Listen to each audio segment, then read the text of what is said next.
Hello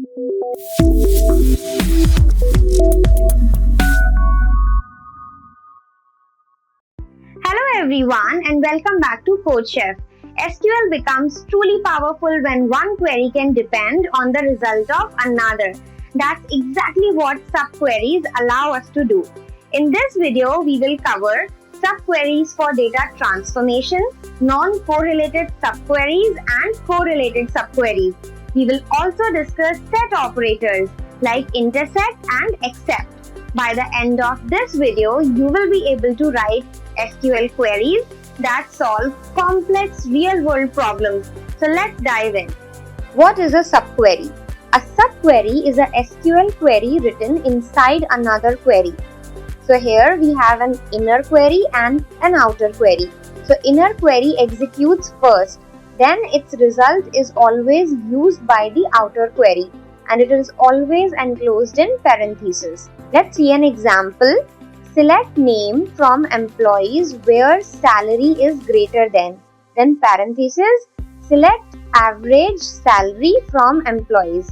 Bracket close and semicolon. So here the second query, which is enclosed in parentheses, is the inner query. So first the system will execute the inner query and find out average salary from employees. Then that average salary will be compared with the salary of each employee, and whoever has more salary than the value of average salary, those employees' name will be shown in the output. So the subquery calculates the average salary and the outer query filters employees accordingly. What is data transformation? Data transformation means converting raw data into meaningful insights. Subqueries help in data transformation by generating derived columns, performing aggregations, creating temporary result sets. For example, select name, salary, then parentheses begin for the inner query. Select average salary from employees. Parentheses closed as average underscore salary from employees semicolon. So here first the inner query will be executed to find out the average salary of employees, and then that particular column will be renamed as avg underscore salary. Then the outer query will be executed and finally name, salary and average salary will be shown to the end user. In this example, the subquery transforms raw salary data by adding company-wide context by calculating the average salary of all the employees. Next is non-correlated subqueries. A non-correlated subquery does not depend on the outer query. Secondly, it executes only once and then passes its result to the outer query. For example, select name from employees where salary is greater than, parentheses, select max, then inside bracket salary from employees where department is equal to sales in single inverted comma, parentheses close and semicolon. Here if you see the inner query, select max salary from employees where department is sales. So here in case of this query, there is no dependency on the outer query. This query will run only once and its result will be passed on to the outer query. Select name from employees where salary is greater than. So in the output, the names of all those employees will be retrieved whose salary is greater than the maximum salary of employees who work in the sales department. This is how non-correlated subqueries work, where the inner query runs once and returns a single value to the outer query. Now let us go to the CodeChef platform and see an example of non-correlated subqueries in SQL. So here we have a task.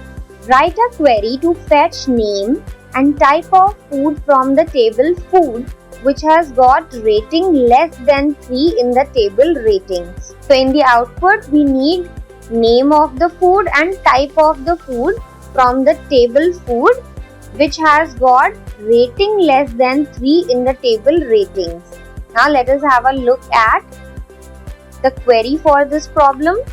select f name, f type from food where fid in, parenthesis, select fid from ratings where f rating is less than 3, parenthesis closed and semicolon. So if you look at the inner query, select fid from ratings where f rating is less than 3.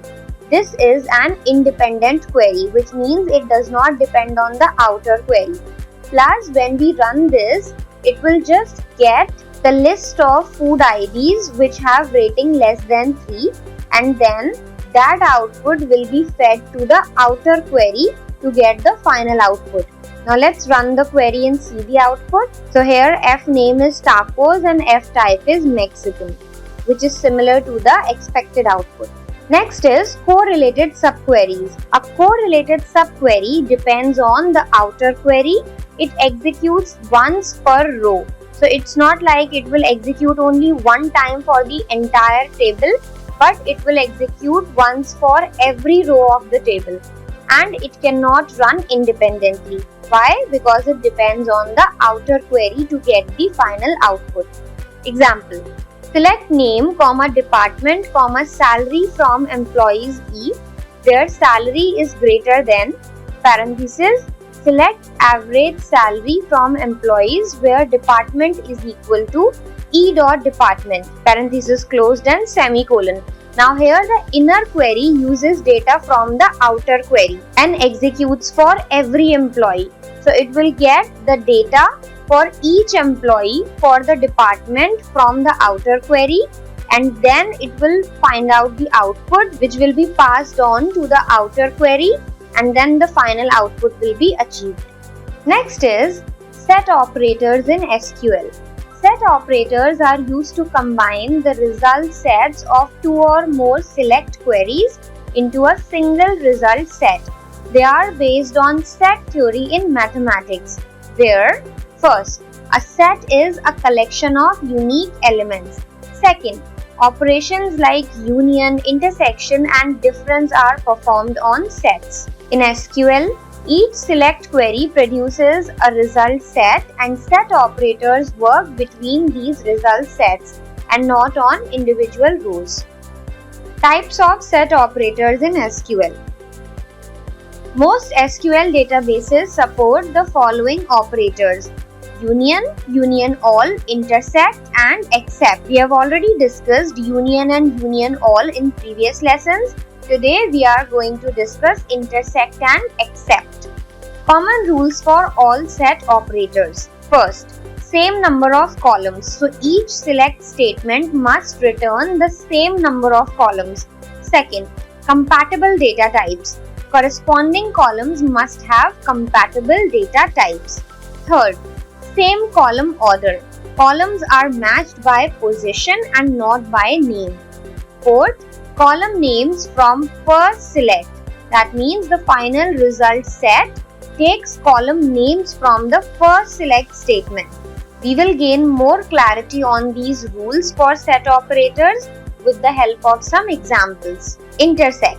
Intersect returns only the rows that exist in both result sets. It is equivalent to set intersection. Now what is set intersection? When we are trying to calculate intersection of two sets, we are trying to fetch the common data between those two sets. That means it will return only those rows that exist in both result sets. Now why to use intersect? It helps in finding common rows. Second, it automatically removes duplicates, and order is not guaranteed unless order by command is used. Its syntax is select column list from table 1, intersect select column list from table 2, semicolon. So here in the output you will see only those columns in the table which are available in both table 1 and table 2. Example, select employee ID from project alpha.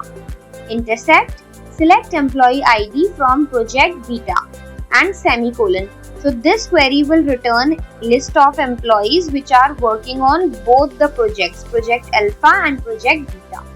Now let us go to the CodeChef platform to see an example of intersect in SQL. So here we have a task. Consider a supermarket database. Table fruit has the list of all fruits available in the market. So few of them could be out of stock. Table inventory has the updated list of items in the supermarket. Now we have to write a query to find the list of fruits that are available in the supermarket. FName column has the name of the fruits and INV_name has the name of items in the inventory. You are supposed to output the name of the fruits, and here we have the expected output. FName, and here is the list of fruits. So basically there are two tables. First is fruit and second is inventory, and we have to find the names of those fruits which are available in both fruits tables and are there in the inventory as well. For that, let's have a look at the query. Select FName from fruit, intersect, select INV_name from inventory, semicolon. So here fruit names which are there in the supermarket plus which are currently available in the inventory will be visible to the user. Let us run the query to see the output. Okay, so here we got the list and it is exactly similar to the expected output. Except returns rows from the first result set that are not present in the second result set. It represents a set difference. Syntax is select column list from table 1 except select column list from table 2. So whatever is common in the column list of table 1 and table 2 will be subtracted from table 1, and then the final output will be shown to the user. Now how except works? It keeps rows from the first query, then it removes matching rows from the second query, and it also removes duplicates by default. Example, select student ID from enrolled students except select student ID from past students, semicolon. So first it will fetch the data for all the enrolled students, then it will fetch data from all the students who are passed. Then from the list of all the enrolled students, the past students will be removed plus duplicates will be removed, and it will return students who enrolled but did not pass. That brings us to the end of this video on set operators in SQL. Today, we learned how intersect and except work, the rules they follow, and when to use each one to compare result sets effectively. These concepts are extremely important for database design, real-world queries, and SQL interviews. So don't just watch, practice them hands-on. Head over to CodeChef, try out SQL problems, and experiment with these operators to build real confidence. Thank you so much for watching.